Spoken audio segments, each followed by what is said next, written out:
حضرت ابو رافع رضی اللہ عنہ بیان کرتے ہیں، انہیں ایک بکری ہدیہ کے طور پر دی گئی تو انہوں نے اسے ہنڈیا میں ڈال دیا۔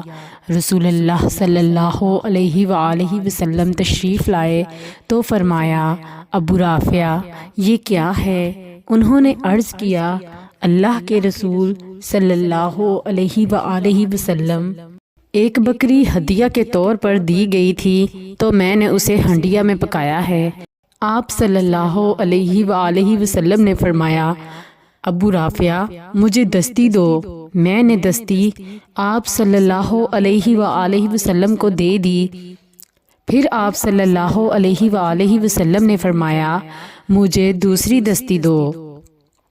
میں نے دوسری دستی بھی آپ صلی اللہ علیہ وآلہ وسلم کو دے دی۔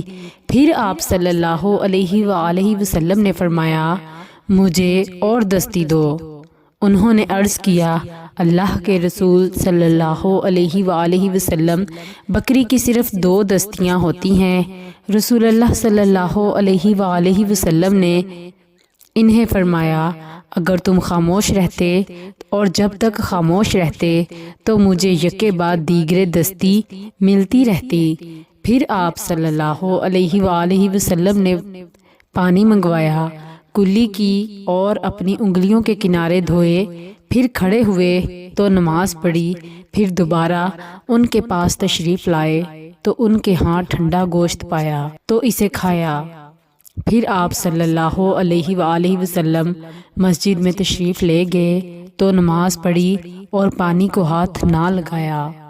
مشکات المصابیح حدیث نمبر 327۔ حضرت علی رضی اللہ عنہ بیان کرتے ہیں، رسول اللہ صلی اللہ علیہ وآلہ وسلم نے فرمایا، پیٹھ کا تسمہ دونوں آنکھیں ہیں، پس جو شخص سو جائے تو وہ وضو کرے۔ الشیخ الامام محی السنہ رحمۃ اللہ علیہ نے فرمایا، صحیح حدیث کی روشنی میں یہ حکم لیٹ کر سونے والے شخص کے لیے ہے، بیٹھے بیٹھے سو جانے والے کے لیے نہیں ہے۔ مشکات المصابیح حدیث نمبر 316۔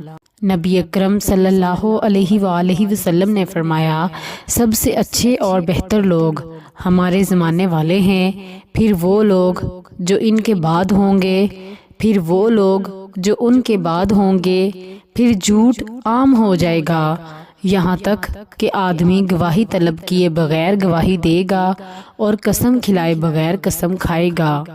اور نبی اکرم صلی اللہ علیہ وآلہ وسلم کی وہ حدیث کہ سب سے بہتر گواہ وہ ہے جو گواہی طلب کیے بغیر گواہی دے گا، تو اس کا مفہوم ہمارے نزدیک یہ ہے کہ جب کسی سے کسی چیز کی گواہی حق بات کی خاطر دلوائی جائے تو وہ گواہی دے، گواہی دینے سے باز نہ رہے۔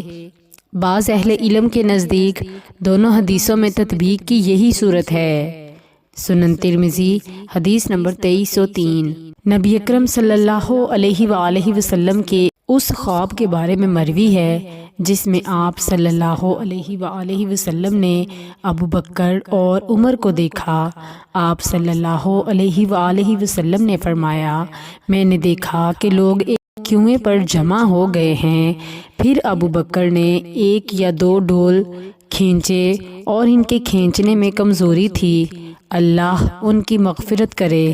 پھر عمر رضی اللہ عنہ کھڑے ہوئے اور انہوں نے ڈول کھینچا تو وہ ڈول بڑے ڈول میں بدل گیا۔ میں نے کسی مضبوط اور طاقتور شخص کو نہیں دیکھا جس نے ایسا کام کیا ہو، یہاں تک کہ لوگوں نے اپنی آرام گاہوں میں جگہ پکڑی، یعنی سب آسودہ ہو گئے۔ سنن ترمذی حدیث نمبر 2289۔